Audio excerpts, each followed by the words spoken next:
আসসালামু আলাইকুম everyone, welcome to my channel. আশা করি আপনারা সবাই ভালো আছেন। আজ আমি আপনাদের তৈরি করে দেখাবো জর্দা পোলাও। আশা করছি আমার এই রেসিপিটি আপনাদের ভালো লাগবে। যদি ভালো লেগে থাকে তাহলে প্লিজ আমার চ্যানেলটিতে সাবস্ক্রাইব করবেন। জর্দা পোলাও তৈরি করার জন্য এখানে আমি মেজারমেন্ট কাপের 1 কাপ পরিমাণ বাসমতি চাল নিয়ে নিয়েছি। আপনারা চাইলে এটা কালো জিরা চাল দিয়েও করতে পারেন।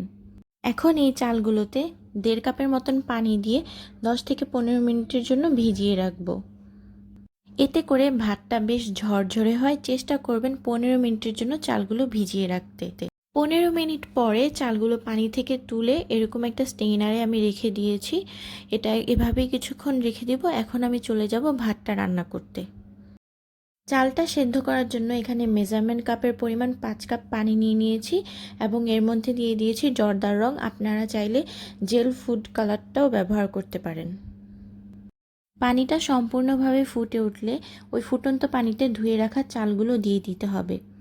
পানির মধ্যে দেওয়ার সাথে সাথেই চালগুলো একটু নেড়েচেড়ে দিবেন। এখন চুলার আঁচ হাই হিটে করে এই চালগুলো 80% সেদ্ধ হওয়া পর্যন্ত রান্না করে নিতে হবে। 7 থেকে 8 মিনিটের জন্য চালগুলো সেদ্ধ করে নিতে হবে। চালগুলো একটু বেশি পানি দিয়ে সেদ্ধ করে নেবেন, এতে করে ভাতটা বেশ ঝরঝরে হবে। চালগুলো মোটামুটি সিদ্ধ হয়ে গেছে। এখন আমি একটু আপনাদের ভেঙে দেখাচ্ছি।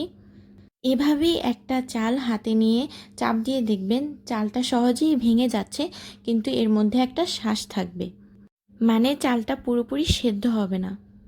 এই পর্যায়ে বুঝতে হবে যে জর্দার জন্য রাইসটা সেদ্ধ হয়ে গিয়েছে। এখন সরাসরি চুলা থেকে নামিয়ে এই পানিটা ঝরিয়ে নিব। চুলা থেকে নামিয়ে সরাসরি এরকম একটা স্টেইনারে ঢেলে পানিটা ঝরিয়ে নিতে হবে। বেশিক্ষণ গরম পানিতে রাখা যাবে না, এতে করে কিন্তু চালটা নরম হয়ে যাওয়ার ভয় থাকে। এখন এর মধ্যে দিয়ে দিব 1 টেবিল চামচ পরিমাণ বাটার। আপনারা চাইলে এখানে ঘিও ব্যবহার করতে পারেন। আমার হাতের কাছে ঘি ছিল না, তাই এখানে আমি বাটার দিয়েছি। এখন এর মধ্যে দিয়ে দিয়েছি 3টি তেজপাতা, 2টো দারচিনি আমি এখানে ছোট টুকরো করে নিয়েছি ও 3টি সবুজ এলাচ। এখন এই সবগুলো উপকরণ একসাথে কিছুক্ষণ ভেজে নিব। এখন এর মধ্যে দিয়ে দিচ্ছি 1 কাপ পরিমাণ চিনি এবং 1.25 কাপ পানি। আপনারা চাইলে এখানে চিনির পরিমাণটা বাড়িয়ে কমিয়ে নিতে পারেন। এখন এই চিনির শিরাটা ফুটে আসা পর্যন্ত অপেক্ষা করব। চিনির শিরাটা সম্পূর্ণভাবে ফুটে আসলে এর মধ্যে সেদ্ধ করা চালগুলো দিয়ে দিব। চালগুলো দেওয়ার পর এই চিনির শিরার সাথে চালগুলো ভালোভাবে নেড়েচেড়ে মিশিয়ে নিতে হবে। চালগুলো ভালোভাবে মিশিয়ে নেওয়ার পর ঢাকনা দিয়ে ঢেকে 5 মিনিটের জন্য রান্না হতে দিব। 5 মিনিট পর ঢাকনাটা তুলে চালগুলো আবার একটু নেড়ে দিতে হবে। খেয়াল রাখতে হবে চালটা যেন নিচে লেগে না যায়। তারপর আবার ঢাকনা দিয়ে ঢেকে কিছুক্ষণের জন্য রান্না করতে হবে।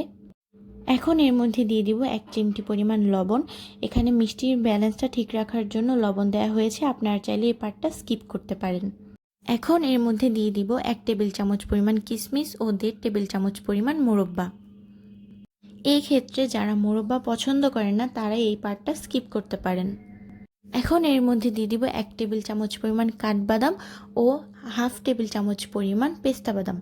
আপনারা এখানে আপনাদের পছন্দ মতন ড্রাই ফ্রুটস ব্যবহার করতে পারেন। এখন এই সবগুলো উপকরণ একসাথে ভালোভাবে নেড়েচেড়ে মিশিয়ে নিতে হবে। এখন এই জর্দার ভাতটাকে উপর থেকে মসৃণ করে আরও কিছুক্ষণের জন্য রান্না করে নিতে হবে। এখন ঢাকনা দিয়ে ঢেকে আরও 10 মিনিটের জন্য রান্না করতে হবে। জর্দাটা কিন্তু প্রায় হয়ে এসেছে। এখন এই পর্যায়ে চুলার ফ্লেমটা কিন্তু একদম লোতে রাখতে হবে। আপনারা যদি পাতলা তলযুক্ত হাঁড়ি ব্যবহার করে থাকেন তাহলে নিচে অবশ্যই একটা তাওয়া দিয়ে নেবেন, নাহলে কিন্তু জর্দাটা নিচে লেগে যেতে পারে। এখন এই জর্দাটা উপর থেকে আবারও মসৃণ করে 10 থেকে 12 মিনিটের জন্য দমে রেখে দিব। 12 মিনিট পর ঢাকনাটা তুলে নিলাম, আর আশা করছি দেখেই বুঝতে পারছেন যে জর্দাটা কতটা ঝরঝরে হয়েছে। আমার জর্দা পোলাও তৈরি হয়ে গিয়েছে। এখন এটাকে আমি সরাসরি চুলা থেকে নামিয়ে সার্ভিং ডিশে সার্ভ করে নিব। এখানে আনার ও জর্দার বেবি সুইট দিয়ে সাজিয়ে নিয়েছি।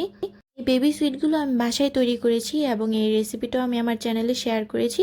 এই লিঙ্কটা আমি ডিসক্রিপশন বক্সে দিয়ে দিব, আপনারা চাইলে দেখে নিতে পারেন। তো এরই মধ্যে তৈরি হয়ে গেল শাহী জর্দা পোলাও। আশা করছি আমার রেসিপিটা আপনাদের ভালো লেগেছে। যদি ভালো লেগে থাকে তাহলে প্লিজ আমার চ্যানেলটিতে সাবস্ক্রাইব করবেন এবং পাশে থাকা বেল আইকনটিতে ক্লিক করবেন। তো আজ এই পর্যন্তই। সবাই সুস্থ থাকবেন, ভালো থাকবেন। আল্লাহ হাফেজ। আসসালামু আলাইকুম।